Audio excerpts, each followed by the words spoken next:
The attic smelled like dust and forgotten summers. Nate had never been one for cleaning out old spaces. But after his foster father, Henry, passed away last winter, the house had fallen into a kind of quiet. The kind of quiet that whispered, "Go upstairs." The kind of silence that held memories in the air like pollen. It was mid-June. Georgia heat bled through the thin roof, but Nate climbed the narrow ladder anyway. One step, two.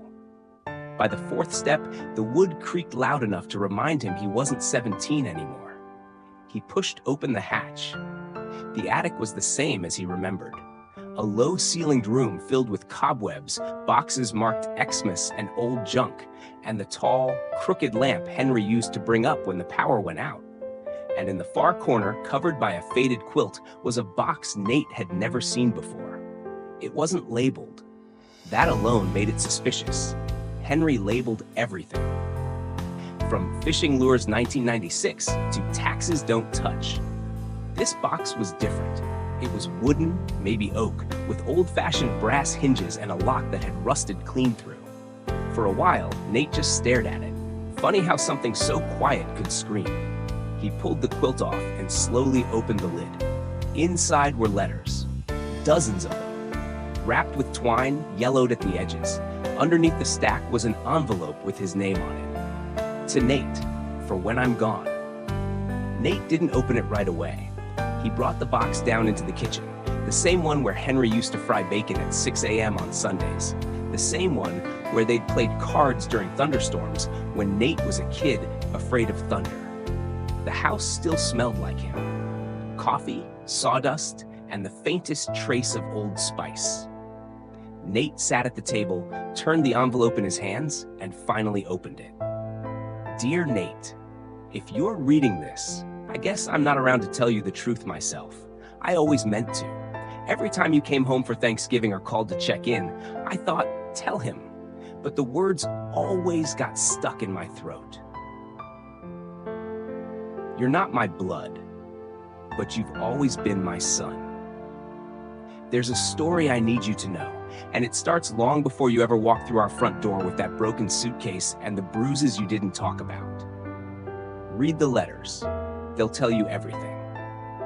Love, Henry. Nate leaned back in the chair, the letter trembling in his hands. He'd always known he was adopted. Well, fostered, as the papers said. But Henry had been the only father he'd ever known. The man who taught him how to fix a leaky faucet, who showed him how to shake hands firmly and look a man in the eye, who stayed up late helping him write college essays when Nate couldn't figure out what made him special. And now, a box full of letters that promised to change everything. The first letter was dated April 14th, 1989, the year before Nate was born. Nate unfolded it carefully, half expecting the paper to crumble in his fingers. The handwriting was neat, angular, unmistakably Henry's. April 14, 1989. Dear Claire, I'm writing this on a Tuesday night. Rain's tapping the roof, and the house is too quiet without you. I still reach for your cup when I make coffee. Funny how grief works like that. You always said I'd make a good father, that it was in me, even if we never had the chance to prove it. I didn't believe you then, but I do now. Today, I met a little boy. Brown hair, scared eyes. His name's Nate, 6 years old. He didn't say much, just clutched his backpack like it held the whole world. I signed the paperwork, Claire. I don't know what I'm doing, but I think I'm supposed to try.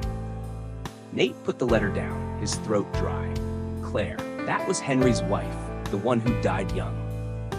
Nate barely remembered the photo on the hallway wall, a woman with bright eyes and laugh lines, her arm slung around Henry's shoulder like it belonged there.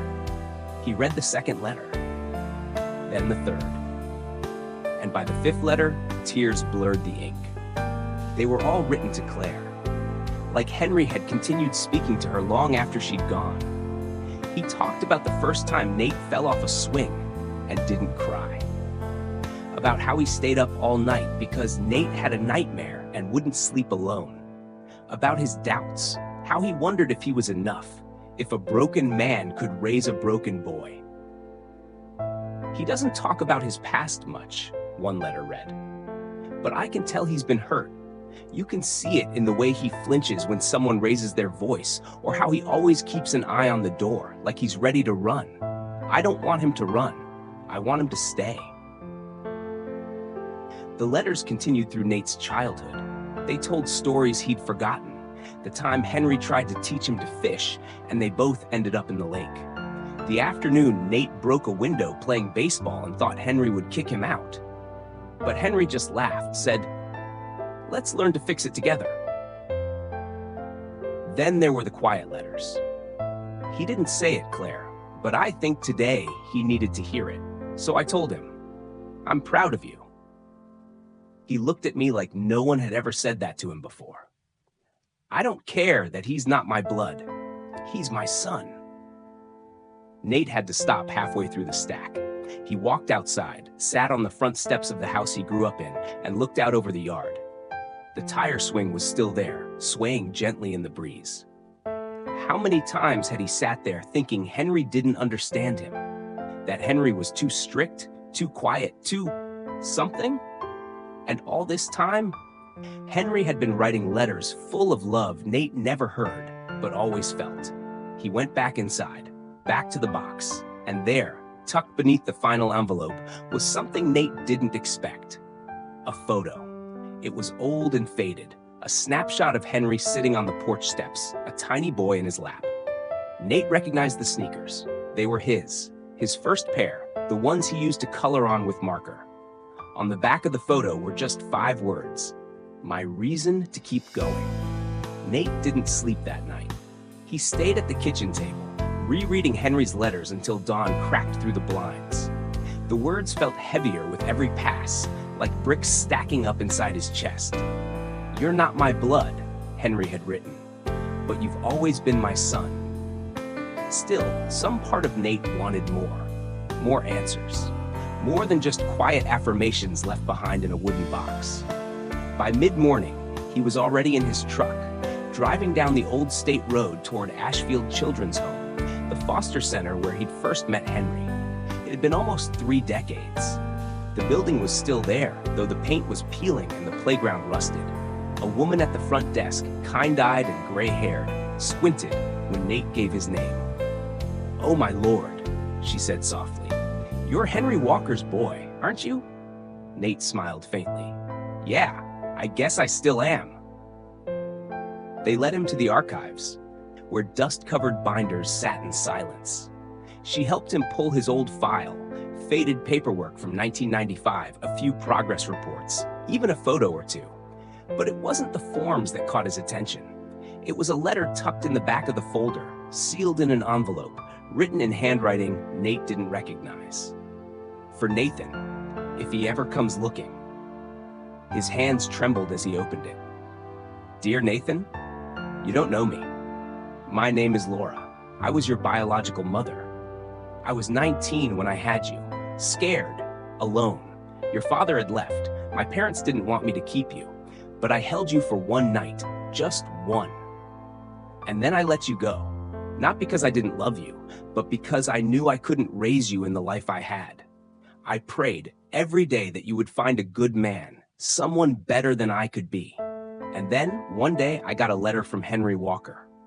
He didn't have to write me, but he did. He said, 'I just wanted you to know, he's safe, he's strong, and he's loved.'